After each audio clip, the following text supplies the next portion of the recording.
Hoy, en Juntos Invulnerables, nos hacemos una pregunta. ¿Qué es lo que pasa cuando entran en juego los contravalores del deporte? Y vamos a responder a esa pregunta contando una historia. Es la historia de Dani Merallo, halterófilo federado del Club Deportivo Sullos de A Coruña. Dani, bienvenido a Juntos Invulnerables. Bueno, es un placer estar aquí, haciendo esta entrevista y contando mi historia y nada, enseñársela a quienes vean esto. Vamos a empezar definiéndote como persona y, por tanto, como deportista. Y para eso vamos a buscar que lo hagas con un único objetivo. Vale, yo creo que lo que más me define es la competitividad que tengo, el ser competitivo, ¿no? Creo que ya viene de herencia y es algo que me marca ya en mi día a día, pero principalmente a nivel deportivo. Además, podemos decir que tú has llegado saltando a la halterofilia. Cuéntanos cómo podemos decir, cómo es eso. La verdad que a lo largo de mi infancia y de mi juventud he hecho muchos deportes, ¿no? Y entre ellos estuvo el atletismo, donde más destacaba era en el salto con pértiga, ¿no? Y ahora mismo estoy haciendo halterofilia, entonces bueno, es lo que me ha llevado hasta donde estoy. De hecho, el eje central de la historia que vamos a contar, que nos vas a contar, tiene que ver con el salto con pértiga. Y no es un deporte mayoritario, es un deporte minoritario. Y como siempre, los comienzos son difíciles y más en un deporte minoritario. Sitúanos, ¿dónde comenzaste? ¿Cómo comenzaste? Sí, a ver, yo comencé realizando atletismo, los tipos de disciplina que realizas de pequeño, ¿no? Pero bueno, llegó un momento en el que empezamos a realizar salto con pértiga y destacaba ahí. Entonces, bueno, en Ponferrada, que es donde entrenaba, ¿no? Es donde empecé a saltar y fue ahí donde empecé con todo, con el poco material que teníamos allí, pero bueno, intentando conseguir lo máximo posible con ello. Hay una historia por ahí de una colchoneta que sí. Cuéntanos.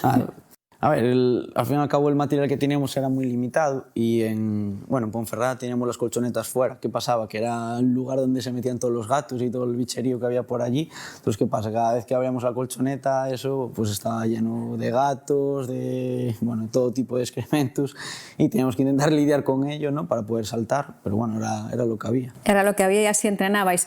Y parece complicado que entrenando en esas condiciones saliera algo bueno de ese grupo y en cambio salieron cosas muy buenas. Sí, la verdad que teníamos un grupo tremendo, lo pasábamos además muy bien en las competiciones y eso se notaba luego porque con lo poco que teníamos llegábamos a competiciones y la gran mayoría salíamos de allí con medalla y era algo que estaba muy bien, además con nuestra entrenadora que se dejaba la piel en eso era una maravilla. Tú llegaste a ser subcampeón de España por federaciones, si no me equivoco. Sí, fue mi máximo logro que conseguí en salto con pértiga, ¿no? A nivel de posiciones. Me acuerdo que fue de cadete en Zaragoza y nada, fue una experiencia brutal. Yo no me lo creía porque de estar allí entrenando, de casi no tener nada, conseguir ese logro, la verdad que estaba muy contento. Por poner en contexto tu nivel deportivo de aquella época, podemos decir que con 16 y 17 años tus marcas te situaban entre los, creo que eran los 15 mejores del ranking a nivel histórico de España, ¿no? 15, más o menos. 20, sí. No sé si era en categoría cadete, infantil o juvenil, bueno, de aquella cuando más estaba saltando. Y la verdad que yo cuando vi eso, que no sé si ahora mismo será lo mismo, ¿no? Pero de aquella cuando lo vi, la verdad que fue algo que me impactó, ¿no? Y que estaba muy contento de haber conseguido ese logro.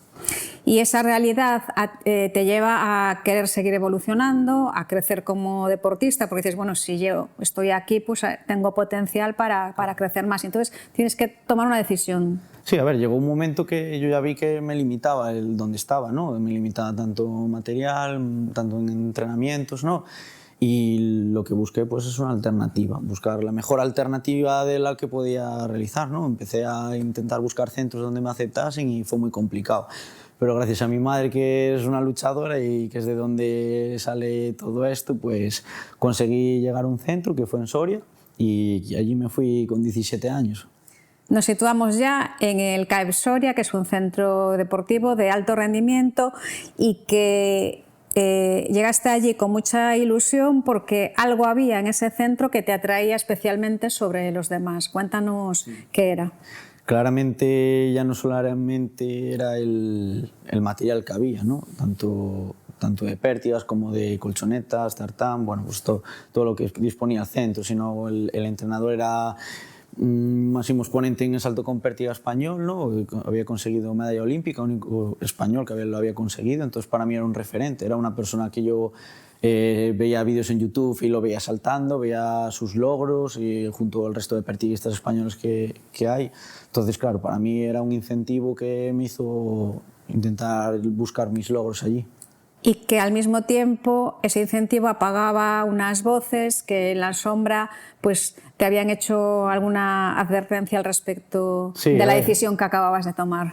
Sí, a ver, yo al fin y al cabo con todas mis ganas quería ir allí, pero bueno, me tenían dicho de que, bueno, que su metodología de entrenamiento y su forma de entrenar, el cómo era su carácter, pues que bueno, que igual podíamos chocar o era una persona complicada, pero bueno, al fin y al cabo yo necesitaba buscar un lugar donde seguir progresando y viendo de dónde venía y a dónde iba, pues no tenía duda de que tenía que ir. Y además, Dani, vamos a ser sinceros, yo creo que conocemos a pocos deportistas que fuesen capaces de renunciar a ser entrenados por uno de sus ídolos. Sí, sí, totalmente. Por eso, aunque me habían comentado esas cosas, pues bueno, no lo dudé. Al fin y al cabo dije, tengo que ir para allí. Pasar de entrenar a Ponferrada a entrenar en un centro de alto rendimiento, como ya nos has explicado las condiciones en las que entrenabas, tuvo que ser un cambio abrumador para ti. Cuéntanos esos impactos de esos primeros días en el centro, los compañeros, lo que allí veías. Bueno, fue complicado en general, además fue un año complicado porque era el segundo bachillerato, era el momento de hacer la PAU, entonces, lo que era la PAU, ahora se llama PAU, si no me equivoco. Entonces, claro, era complicado porque ya no solamente era el mero hecho de tener que entrenar más que en mi vida había entrenado, porque yo antes entrenaba igual 3 días, 2 a la semana, bueno, cuando de repente coincidía 4 días, pero claro, a pasar a entrenar todos los días o casi todos, incluso no sé si llegamos a doblar, ya ni me acuerdo, fue muy complicado, me refiero las primeras semanas porque tu cuerpo se tiene que acostumbrar, ¿no? Y ya no solo eso, eran métodos mucho más duros y gimnasio, que yo no había tocado una pesa en mi vida y de repente empezar a ir al gimnasio, pues fue muy complicado. Además, nos has contado que para poder ver un poco la diferencia, tú en Ponferrada solamente tenías una pértiga y como era la que tenías, tú tenías que adaptar tu forma de entrenar y tu forma de saltar a esa única pértiga, cuando lo normal es que por tus condiciones físicas pudieras elegir entre un abanico de pértigas, que es lo que te encontraste allí. Entonces eso ya fue un shock, el no saber cómo elegir o qué elegir. Yo, a ver, a lo largo de la etapa en la que estaba saltando pértiga me tenía que buscar la vida. Entonces, cada vez que estaba en un club, pues intentaba que me dejasen y bueno, y al fin y al cabo no conseguía muchas y la que conseguía pues era la que se quedaba todo el año, ¿no? Entonces, llegar a tener más material y tener más pértigas para poder saltar, para mí fue un cambio muy brusco porque yo siempre venía de adaptarme a lo que tenía. Entonces, yo qué sé, tenía esta pértiga, había veces que se me quedaba muy blanda, no conseguía saltar bien y era lo que había, pues tenía que adaptarme yo, pues aquí era al revés. Entonces, bueno, me hizo sacar más de mí y fue mucho más complicado, ¿no? Hacer ese cambio de algo que venías acostumbrado casi toda tu vida, o sea, esa etapa de salto con pértiga, a de repente llegar y tener que esforzarte mucho más para conseguir y mejorar, ¿no? Era casi como que estabas entrenando al revés.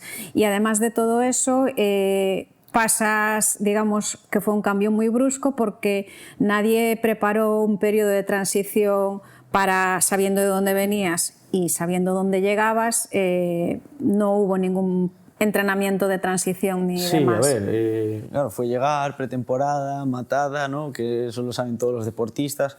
Y claro, el compartir en un grupo de entrenamiento de gente que ya llevaba años allí, ¿no? O que venían de otros centros de alto rendimiento, pues claro, la diferencia fue muy grande porque ya estaban adaptados de entrenar de esa manera, ¿no? Y a mí me costó mucho, la verdad.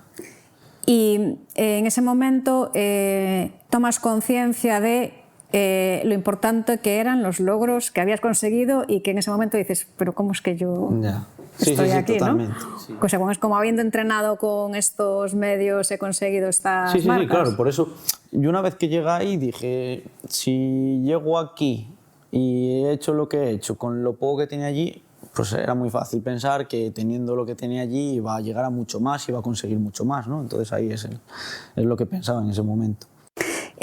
Hablamos de talento y hablamos de actitud. Se dice que la voluntad en ocasiones es más importante que la inteligencia. En el caso del deporte, pues yo creo que podemos añadir que incluso es más importante que las condiciones físicas. Totalmente. ¿Estás de acuerdo? Sí, sí, totalmente, porque lo viví. O sea, entonces, claro, tener la voluntad de querer llegar alto, aún teniendo lo poco que se tiene, ¿no? Y se ha visto muchos deportistas que han llegado alto teniendo nada, ¿no? Entonces es algo que es totalmente cierto. El no tener en cuenta ese punto de partida del que tú venías respecto al de otros compañeros que venían de otras localizaciones en España pues con más medios, tuvo unas primeras consecuencias para ti. ¿Cuáles fueron? Bueno, a ver, al fin y al cabo me costó más eso, el cambio que yo tuve que hacer, ¿no? De mentalidad a la hora de entrenar, ¿no? Y luego de competir. A ver, es que una vez que estás allí ya no te queda otra que saltar, ¿no? Y al fin y al cabo llegas a tener una presión que te provoca que empieces a dudar de ti. Pierdes confianza. Esa es. Entonces empiezas a perder confianza. Explícanos, porque es algo que muchas veces los espectadores, los que vemos el salto con pértiga desde fuera, no caemos en ello. ¿Qué supone para un saltador de pértiga no tener confianza cuando va a saltar? Claro, cuando tú saltas, en el momento en el que ya estás en el aire, claro, hay dos opciones, o te caes a la colchoneta o te caes fuera, ¿no? Te caes a la colchoneta perfecto, muy blandita, muy bien, pero si te caes en el suelo ahí es cuando sí, te haces mucho daño, ¿no? Entonces, claro, ahí no es un deporte como otro cualquiera, supone sus riesgos, ¿no? Claro, también puedes dudar y no saltar, pero claro, al fin y al cabo ahí es cuando te empiezas a comer la cabeza y dices, a ver, ¿estamos aquí para saltar o para no saltar, ¿no? Y entonces entra el conflicto ahí psicológico que hay en este deporte. Podemos decir que en el salto con pértiga la falta de confianza en uno mismo es peligrosa. Sí, sí, totalmente, totalmente y yo lo viví. Y esa temporada me pasó. Me gustaría aquí que hiciéramos un inciso para hablar del papel de los entrenadores, que bueno, nosotros en Juntos Invulnerables creemos que deben de ser educadores y modelos, y que la falta de confianza no solo afecta a los deportistas profesionales, afecta a deportistas de cualquier categoría, desde los 10 hasta los 25 años, y que los entrenadores tienen que tener la formación y los recursos porque son piezas clave para sacar a un deportista de esa falta de confianza o de ese bloqueo mental. Tú te dedicas al deporte de manera profesional. Es así. Sí, totalmente. Y ahora lo veo más, que ahora me dedico a esto y soy entrenador y al fin y al cabo, viendo lo que vi que se hizo muy mal, porque al fin y al cabo a nosotros se nos ponía una presión a la hora de saltar que nos complicaba el tener confianza, ¿no? Porque al fin y al cabo nosotros, bueno, voy a decir en mi caso, ¿no? Pero estábamos, o sea, cada vez que se refería a mí en el momento de mi entrenador de que cuando no saltaba o tal, tenía un insulto, ¿sabes? Muchas veces nos llamaba maricón o nos llamaba cagón porque no saltamos, porque no tenía la confianza en ese momento de saltar y en vez de saltar, pues pasaba corriendo. Pues, estabas corriendo por la claro, cosa. esa es. Entonces muchas veces, pues eso. Y como era su forma de intentar motivarte por lo que él creía, pues insultándote, ¿no? Al fin y al cabo, al principio, en los primeros meses, pues bueno, muy bien, tal, pero llega un momento en el que te quema.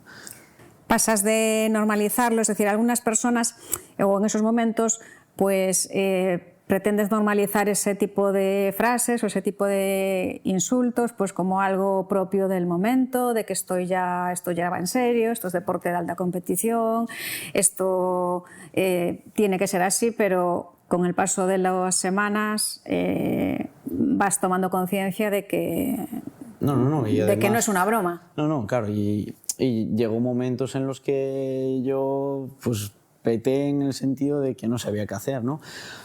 Mismamente me acuerdo de llegar a entrenamientos, de no conseguir saltar ningún salto, fallar los saltos y llegar un momento en que su castigo para mí fue: si el próximo día no vienes con esta cantidad de bollos o de donuts para de todos los saltos que has fallado, no te voy a dejar entrenar. Yo al principio pensaba que era de coña, ¿no? Entonces al día siguiente llegué a entrenar y cuando me dice ¿dónde están los bollos o los donuts? Y yo, que voy a tener que traer aquí 10 o 15 bollos o donuts que de por ayer por no saltar, y me quedé sin entrenar, claro.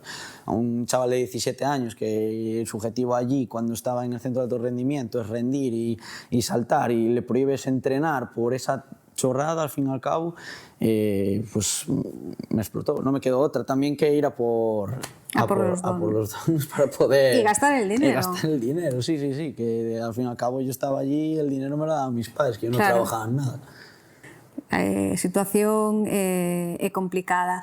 Cuéntanos las noches... esas noches en las que el entrenamiento no había ido bien, cuando tú te acostabas ya en el silencio de tu cuarto, tu cabeza, ¿qué pasaba por tu cabeza? Yo me acuerdo, tenía noches de estar mirando al techo, pensando todo el rato, mañana tengo que saltar de esta manera, tengo que hacer la técnica de esta manera, coger el móvil y ponerme a ver vídeos. Estaba obsesionado totalmente por eso, por no ser capaz de saltar, porque claro, llegó un momento que es el problema que tuve ese año, de que no podía saltar, y si intentaba saltar me salía mal, pues eso, porque no conseguía transmitir lo que quería de dentro hacia afuera, ¿no? Conseguir hacer ese salto bien. Y había una búsqueda clave en todo ese proceso de darle vueltas a la cabeza, porque tú habías detectado un patrón de conducta, y lo que realmente buscabas era tener la aprobación de tu entrenador. ¿Por qué? ¿Por qué buscabas esa aprobación? ¿Qué pretendías? ¿Cuáles eran las consecuencias de tenerla? Yo lo que veía, que si tú ese día entrenabas bien y saltabas bien, el entrenador estaba encima tuya. Si ese día no conseguías saltar, fuese por lo que fuese, pues el entrenador pasaba de ti. Entonces, claro, mi objetivo era que cada vez que llegase a entrenar, fuese como fuese, intentar saltar. Ya cayese en la colchoneta, cayese fuera, ¿no? Si me hiciese daño, si me hacía daño, me callaba y a seguir saltando hasta que me saliese, ¿no? Entonces, esa es la presión a la que llegaba entrenando. ¿Llegaste a conseguir su aprobación?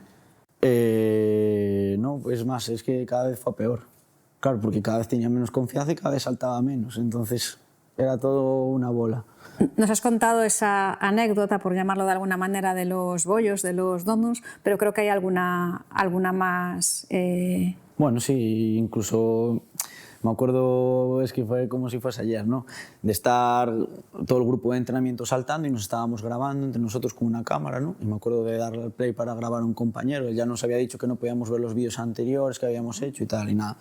Le di a la pausa, no sé si le di algo, de repente se puso a grabar el vídeo y de repente vino y me empezó a dar puñetazos encima. Se me puso encima y me empezó a dar puñetazos.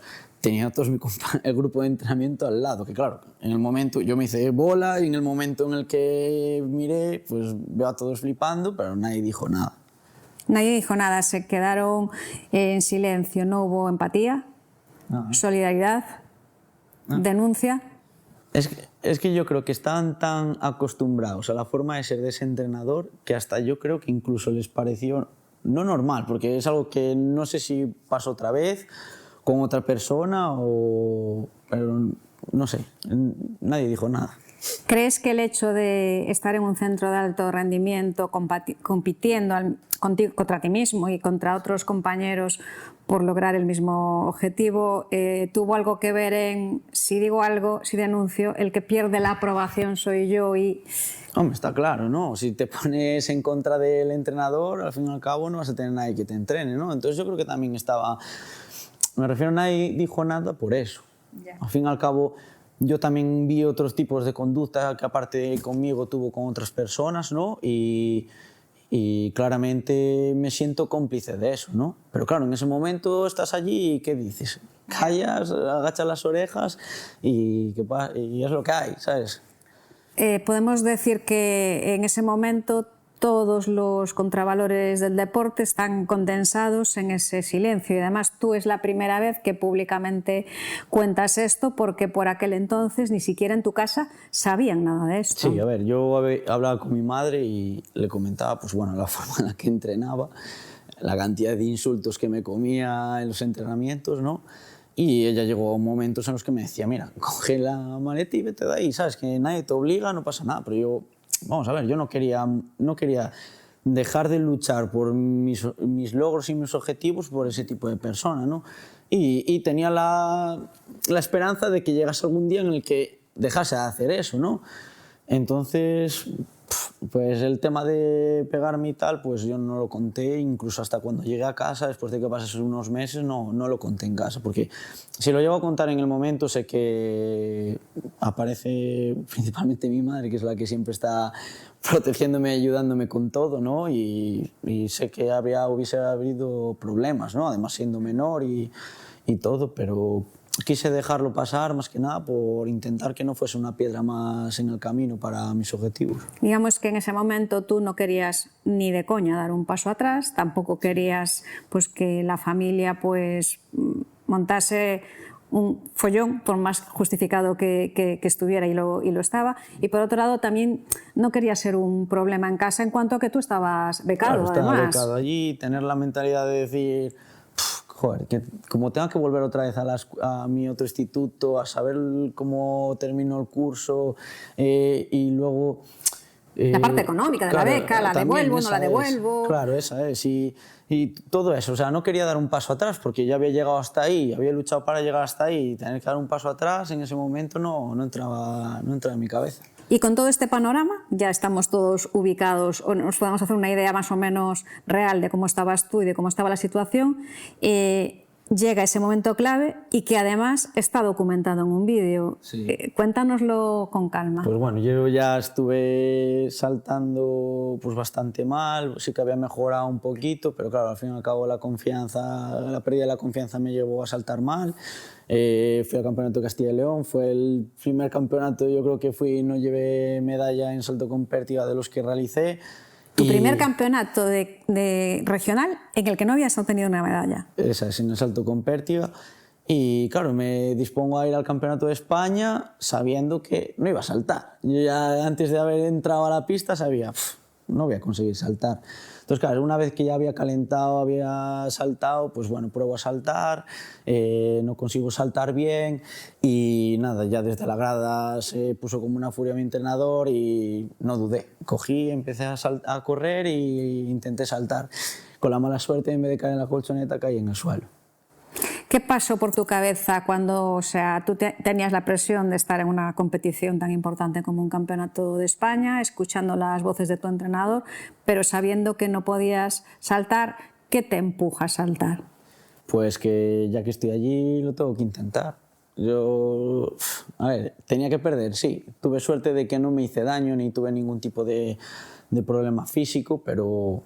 Bueno, ahora lo pienso y... Pero tuviste que recibir asistencia, asistencia médica. Sí, me quedé sin respiración, me estuvieron mirando a ver si me había hecho daño. Tuve suerte de que además en la caída golpeé con la cabeza en el tartán, entonces bueno, fue una contusión pero no me hice ningún tipo de daño en la cabeza y bueno, el resto del cuerpo cayó en el cajetín, que es de metal, pero bueno, tuve suerte y ya te digo que no me hice el daño suficiente para romperme ni... Bueno, tenía el cuerpo luego desfeito, como se dice aquí. Y a pesar de eso...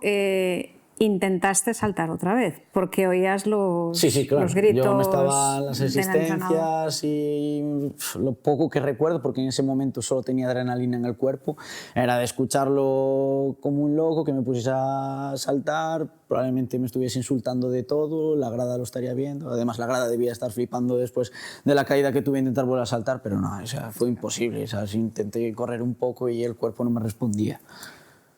Te voy a hacer la misma pregunta que te hice antes en relación a los compañeros. ¿En esa competición alguien dijo algo? Yo recuerde, ¿no? O sea, claro, amigos míos de atletas, pues me decían que no pasaba nada, que ya lo conseguiría tal, pero bueno, lo que era mi grupo de entrenamiento o mi entrenador, vacío total. Incluso llegué al centro de alto rendimiento y tratamos con el fisio, con uno de los directivos de allí del centro. No sabía nada, ni se había interesado por mí, ni me preguntó qué tal estaba, ni nada. Entonces ahí me quedó claro ya, pues, ¿qué hago aquí? O sea, te centraste. Claro, me estoy matando aquí por intentar conseguir las cosas, ¿sabes? Si veo que no hay apoyo ninguno, es que no sé qué hago aquí. En ese momento tomas conciencia de que has hecho un salto con confianza cero y que su consecuencia, bueno, igual es muy exagerado decir que podrías haberte matado, pero... Bueno, nunca se sabe, y al fin y al cabo depende cómo caigas, ¿no? Si caigo de cabeza para abajo y rompo el cuello, pues allí estaba. Las consecuencias de que tú te centres... hay una frase que comentabas muchas veces, dice, tomo conciencia de que yo no estoy preparado para competir y que además allí no había nadie para ayudarte, que allí nadie estaba dispuesto a ayudarte. Eso es muy duro. Sí, fue duro. A ver, fijo que alguien me intentó ayudar de algún tipo de manera, pero no fue lo suficiente para poder decir, va, voy a seguir, ¿no? Al fin y al cabo, después de eso, intenté seguir saltando, pero no era lo mismo. Ya había adquirido, ya esa falta de confianza se había convertido en miedo. ¿Y la decisión fue? Sí, dejarlo. Dejar de saltar y regresar a casa. Y regresar a casa. Lo intenté con otra disciplina, que eran los 100 metros lisos, pero no fui capaz para ir al Campeonato de España. Y en verano me tuve que ir para mi casa. Y no solo abandonas el salto con pértiga o el atletismo, sino que sales en tan malas condiciones de esa situación que es que dejas de lado el deporte. Sí. Lo dejé totalmente. Además, coincidió en verano, mi forma de evadirme de todo eso pues fue estar con mis amigos, salir de fiesta, disfrutar el verano que tenía antes de llegar a la universidad, ¿no? Y contar las cosas en casa por capítulos casi, sí, para que la cosa... Sí, me costó, porque me acuerdo que fue muy duro en la llegada a casa. ¿Hasta cuándo, Dani, dejas el deporte? Bueno, tuve la suerte que conseguí entrar en INEF aquí en Coruña y nada, al fin y al cabo tampoco me fui al deporte totalmente, me fui al deporte de alta competición, pero bueno, siempre he estado ligado al deporte y ahí es donde hice la carrera y bueno, no competía, ¿no? Pero seguía intentando practicar los deportes que teníamos en las asignaturas. Tuve la mala suerte de que me lesioné jugando al fútbol. Normal, tenía una muy mala condición física después de no hacer nada, ¿no? Bueno, rompí aquí la rodilla varias veces y bueno, ahí ya fue como, ya sí que no voy a volver nunca más a competir, ni voy a volver a ser yo mismo y ahí fueron los peores años en los que estuve físicamente y mentalmente. Claro, porque vienes tocadísimo, de entrenar de alto rendimiento, frenas en seco, te vienes para Coruña, empiezas a entrenar con los compañeros de INEF, entrenas y evidentemente te lesionas y te destrozas ya. Y es ahí cuando aparece la halterofilia, de la pértiga a la halterofilia. ¿Cómo está siendo ese salto? ¿Cómo fue ese salto? Pues bueno, yo a raíz de la rotura del cruzado, que fue principalmente de la rodilla, empecé a entrenar. Bueno, al fin y al cabo en la carrera ves que los beneficios que tiene el ejercicio físico para tu salud, ¿no? Y entonces veo, bueno, pues venga, vamos a ponernos a recuperar esta rodilla, ¿no? Después de la operación me operé, hice la recuperación y me volví a romper. Y dije, venga, vamos a seguir. Y así, otra vez, y mantener ahí ese círculo vicioso, ¿no? Y bueno, me empecé a entrenar y me metí en CrossFit, ¿no? Y en CrossFit una parte de él es la halterofilia, ¿no? Y entonces es donde empecé a entrenar y donde la verdad que me lo pasaba muy bien, me gustaba mucho y eso de tener cada vez que levantar más me incentivaba más a seguir. Y ahí estoy, ahora metido. Recuperaste el ansia de competir. Sí. Te federas, es decir, eres deportista federado y llega el momento en el que afrontas una primera competición oficial, esta vez en halterofilia. Desde ese fatídico campeonato de España. Cuéntanos mentalmente cómo fue ese día. Fue complicado, incluso me mareé en la competición, porque el estrés que tenía era altísimo. Lo peor era la cabeza, los pensamientos negativos que tenía de no lo vas a conseguir, no lo vas a hacer, ¿sabes? Que aún los tenía manteniendo desde las últimas competiciones de cuando salto con pértiga, ¿no? Que es increíble que después de tantos años se siguiese manteniendo ahí. Entonces, claro, me ha costado ahora en la halterofilia, no a nivel físico, porque la verdad que me está respetando bastante bien las lesiones que he tenido. El nivel mental es lo que más me está limitando ahora mismo. Nos decías que llegabas a la competición y que te diste cuenta de que no eras tú compitiendo cuando tomaste conciencia de que nada más llegar estabas deseando que te tocase para volverte a casa. Sí. tenía conductas evitativas totalmente, de, venga, ya hago el trabajo y me voy, ¿sabes? Ya sea bien o mal. Y es algo que me pasó recientemente en el Campeonato de España de Halterofilia. O sea, solo quería llegar, competir y estaba pensando en el día siguiente. O sea, me voy de la cantidad de nervios que tenía, de las sensaciones y emociones que tenía negativas de, uff, ¿qué hago aquí? ¿Seré lo suficientemente bueno para estar aquí, para competir? Entonces eran esas dudas que tenía en la cabeza que, claro, que me hacían quererme ir, esfumarme, ¿no? de todo eso y no vivir ese tipo de cosas. Y llegamos al momento clave de la historia, que es entonces, muy recientemente, pese a todos estos años, cuando tomas la decisión importante, que es... Sí, a ver, empecé a ir al psicólogo deportivo, que es muy reciente, tampoco nos de hace mucho, ¿no? Pero me ha ayudado pues, bastante a ver por lo menos qué es lo que me pasa. Y que es algo que a cualquier deportista les recomiendo y que deberían tener todos los centros para sus deportistas porque veo que es algo clave. Te felicitamos en primer lugar por haber tomado esa difícil decisión. Podríamos decir que habías metido todo en un cuarto oscuro ahí dentro de la cabeza, pero eso seguía ahí y cuando tocó competir salió todo afuera. ¿Cómo están siendo los primeros pasos de esa terapia? Bueno, muy bien, porque al fin y al cabo haces un remember de todo, ¿no? Y te vas acordando cosas a medida que hablas y ves y empiezas a relacionar que por qué me pasa esto, por qué estos sudores fríos, por qué este tembleque antes de competir, por qué esta falta de fuerza. Que yo pensaba que era algo de salud, ¿no? Que no era psicológico, ¿no? Pero era todo psicológico y dices, madre mía, lo que tiene la mente a la hora de competir y de sacar tu rendimiento físico, porque al fin y al cabo tú entrenando vas a mejorar físicamente, pero es que claro, si mentalmente no estás bien, no vas a sacar todo el potencial que tienes realmente. Digamos que además ahora como entrenador y como deportista has tomado conciencia de lo importante que es la figura del psicólogo dentro de las estructuras deportivas, incluso desde la base, ¿verdad? Sí, ya no solamente del psicólogo, sino solamente del entrenador, lo que puede afectar a las personas, ¿no? Porque aunque no sea un psicólogo, va a afectar en la mente de sus atletas y sus deportistas, ¿no? Entonces es clave que esa persona por lo menos tenga unos valores positivos y no negativos, ¿no? Y que sepa mejorar a sus atletas o deportistas de una manera no solo físicamente, sino psicológicamente, porque es clave. Es responsabilidad, por tanto, de los clubs, de las federaciones y de los equipos directivos que el equipo de entrenadores, sea cual sea la categoría, reciba apoyo o formación para atender de manera adecuada a los deportistas de competición, sean alevines, infantiles, cadetes o juveniles o casi senior, como fue tu caso. Sí.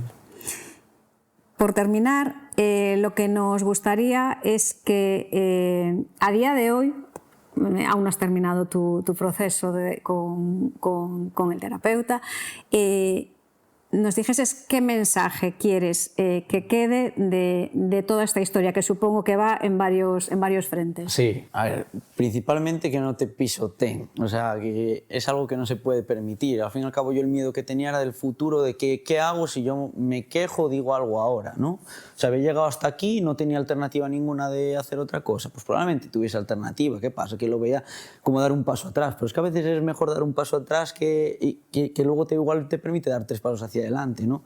Entonces en ese momento, pues bueno, es algo que me arrepiento y que le recomiendo a cualquier persona que no se deje pisotear. Y luego que hay que ser empático al fin y al cabo y si ves conductas así, pues sumarte al carro y decir, ostras, no puedes permitir esto, no puedes permitir este tipo de cosas, ¿no? Y principalmente lo que afecta a la mente al deportista a nivel psicológico y el tener un psicólogo deportivo cerca tuya, si eres atleta de alto rendimiento, lo principal, ¿no? Y ya si eres en niños, trabajar esos valores y que trabajen también me parece clave. Pues estamos en Juntos y Molidares 100% de acuerdo con tu mensaje y agradecemos que hayas tenido pues, la fuerza y la valentía de prestar testimonio para que sirva de referencia a todos los demás deportistas y sobre todo a los deportistas más jovencitos de las escuelas, que son los que pues, mentalmente aún no tienen la formación necesaria para hacer frente a situaciones tan complicadas como las que has vivido tú. Sí. Pues muchas gracias, Dani. Un placer.